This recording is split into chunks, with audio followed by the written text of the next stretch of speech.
Hello, good day, good morning, good afternoon. That really depends on what time zone you're watching the video from and when you're actually watching it.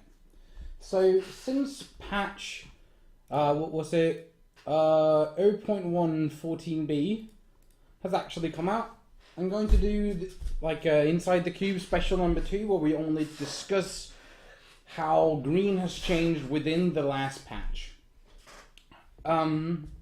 So yeah, I think we might as well jump right into it, and why not, shall we? So, since I haven't had a lot of time to actually experiment with green so far, I can only give you an actual core list of green cards and an example as to what I would maybe put into the rest of the card, into the rest of the deck in the last 8 slots. So, for this green patch, what actually changed was... Oh, let me just do this. I think this is better. Was this. For green, Edelin Sentinel's ability is now whenever Edelin Sentinel comes into play, create a forest on an adjacent hex. What this means is basically, whenever it comes into play, you choose a hex around it and a forest will spawn on that hex. It doesn't convert it, it just spawns it. Tiki Shaman's effect is changed to whenever Tiki Shaman collects Faria, you gain 1 action. Whenever Tiki Shaman collects 3 Faria, target creature gains 2 power until the end of the turn. Savage Tiki got a cost increase from 3 gold to 2 from 3 gold 1 Faria to 3 gold 2 Faria. Pathfinder's ability was now changed to 1 Faria. Move Pathfinder by 1 hex. Use the use of it is then limited to once per turn. Then we have the Haunted House, which is now just 3 Faria instead of 4, which I'm not sure is a very big deal. There's actually one to forest down in the cost as well. Again, I don't think it's a very big deal. I don't think everybody's going to make a very big deal off it, but it's worth mentioning, right? So, currently, my green core list is the following. We have 3 Oaklings, we have 3 Polterglyphs, we have 3 Singing Teepees, 3 Spirit of Agony, 3 Tiki Songs, 3 Tree Folks, 3 Giant Arboreus, 3 Edelin Sentinels, 2 Might and Guts, 3 Kikis Archers, and 3 Therian Explorers. It is very, very much resembling to what we had last week, which was this. So all that really changed from this list to the list we're actually looking at is that you take out the Pathfinders and you put in the Sentinels. You also take out the Ghost entirely from the list. So, we have this problem now where I think green has a lot more things they need to consider before actually just making a deck, because before Tiki Pathfinder was, for example, insta-include. I don't think it is anymore. I think there's some really good arguments to be made to still be playing Tiki Pathfinder, but then if you're playing Pathfinder, you really have to be wary of when you use it and how much Faria it is you have in your deck total. I think the Savage Tiki is a bit of an over-nerf, honestly. I would rather see it be 4 gold, 1 Faria. 2 Faria is just a lot to deal with. There's the argument that every card that impacts the board should cost more Faria because then they're more limited, which is also a really good argument. I don't know, it just takes so much action and cards to actually make Savage Tiki have an actual impact on the board when played, because you have to play an entire other creature, which is the least amount of gold cost you can have for that creature. In green itself is either Oakling or Tree Folk, or cards like the Forest Wisp, which costs 3 gold, so at least it is then a 6 gold 2 Faria 2/2 haste with another body on board, which is not bad. Don't get me wrong, it is still fine. I think Tiki Shaman is borderline unplayable, if not completely unplayable, if not something completely third that is even worse. Having to collect 3 Faria before gaining the power is just really not in what you, how these cards really want to work. It's like a Fortune Hunter or a Tiki Bonga, where Fortune Hunter simply is just whenever it collects a Faria, you draw a card, and Tiki Bonga just being you just gain an action instead. So just having the mediocre change of gaining 2 power, the mediocre added ability of gaining 2 plus power whenever you collect 3 Faria compared to the Tiki Bonga, when Shaman's cost is 2 gold, 3 Faria compared to 5 gold, is really not what you want to see. It's not a very good card anymore, and I don't think it's very good. Sadly, it was really good before, and it needed a slight adjustment, or if not, a nerf. But this is too much. The Edelin Sentinel's new ability is amazing. I love this. I've really wanted this to come into green for quite a while. So that if green actually gets more synergy, it might push out Therian Explorer, and suddenly you have Sentinel. Currently, it's very nice to have the additional like Sentinel-esque ability, or Explorer-esque ability, where you have 6 of those cards instead of just 3, which I think is very, very nice. So I think that Edelin Sentinel is now a auto-include in most green decks, which is actually somewhat of a really good thing, because having more Explorers makes you able to like get the additional land of like, as I said last week, it stops you from being down action whenever you're on the draw, which is like, or down the land point that your opponent would then have, which sometimes can actually go ahead and be like very, very hard to deal with. So yeah. Other than that, I really think that green now has a lot more options as to how you build your deck. I think there's the option of going into playing Pathfinder still, but then you really have to consider how much Faria you add into your deck, since suddenly it's actually Faria cost in and of itself. So yeah.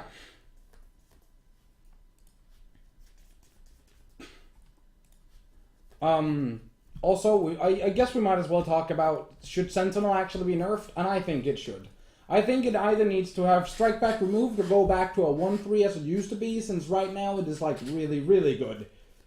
Really, really good. I guess the downside to it is really that it can't be played like on like an empty board, because you like if you have 0 gold and you don't have a card that actually like Singing Teepee that generates another gold for you, you can't play it off nothing, which like, might be big enough. I don't think it is. I really think it's not enough to warrant changing the card.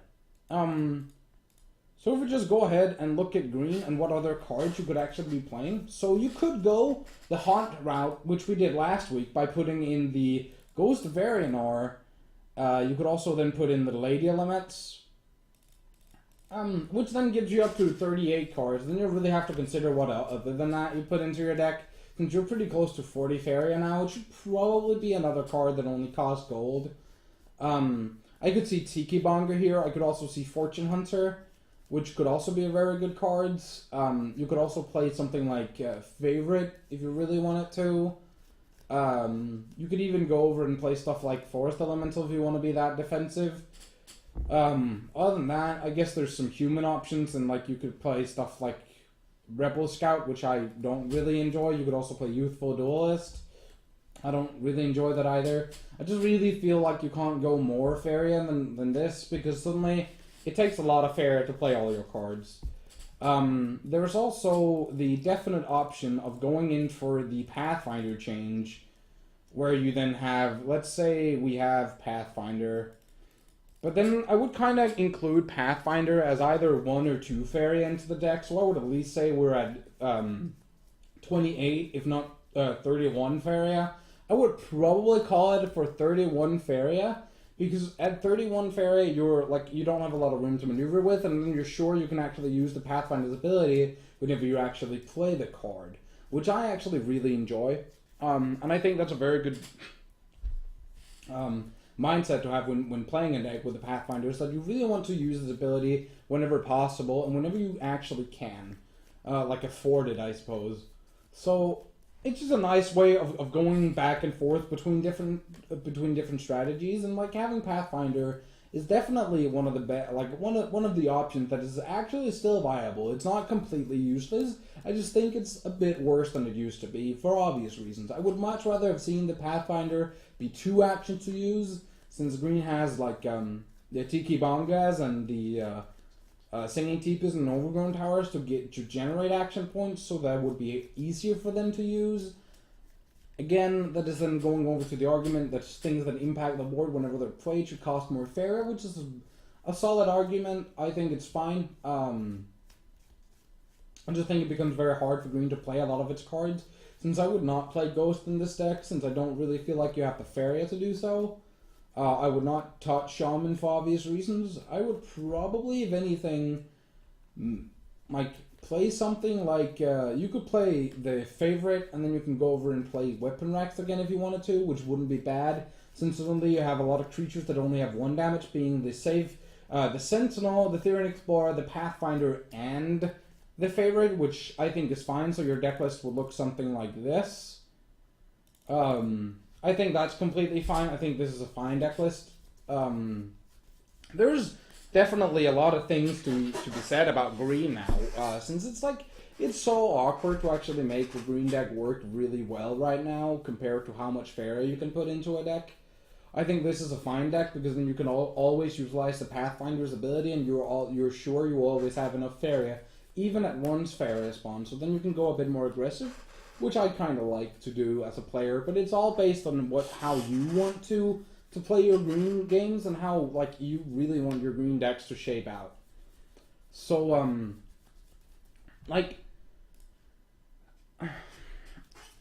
it's so hard to think about green as a faction that can really just spend Faria now, because it's a lot of its cards got bumped up.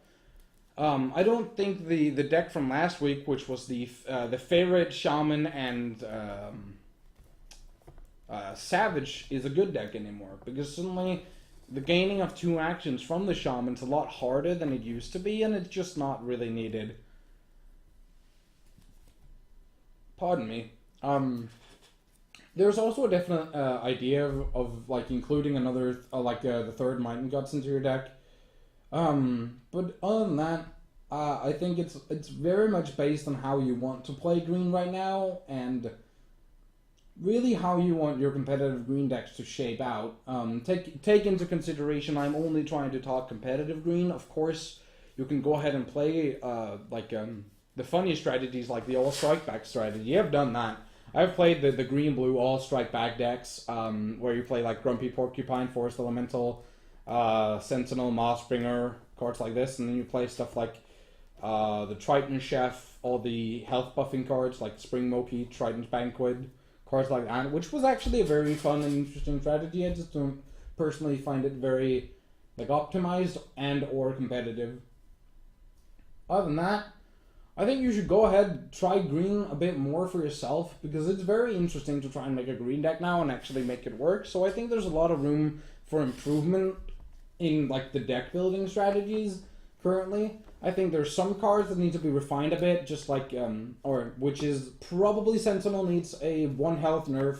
Shaman needs to, something needs to be done to the Shaman, where I would probably say that it's fine if you just give him, whenever he collects a pool with 2 or more Faria, he would give a creature 1 power, as he used to, but before, where it was just whenever he collected.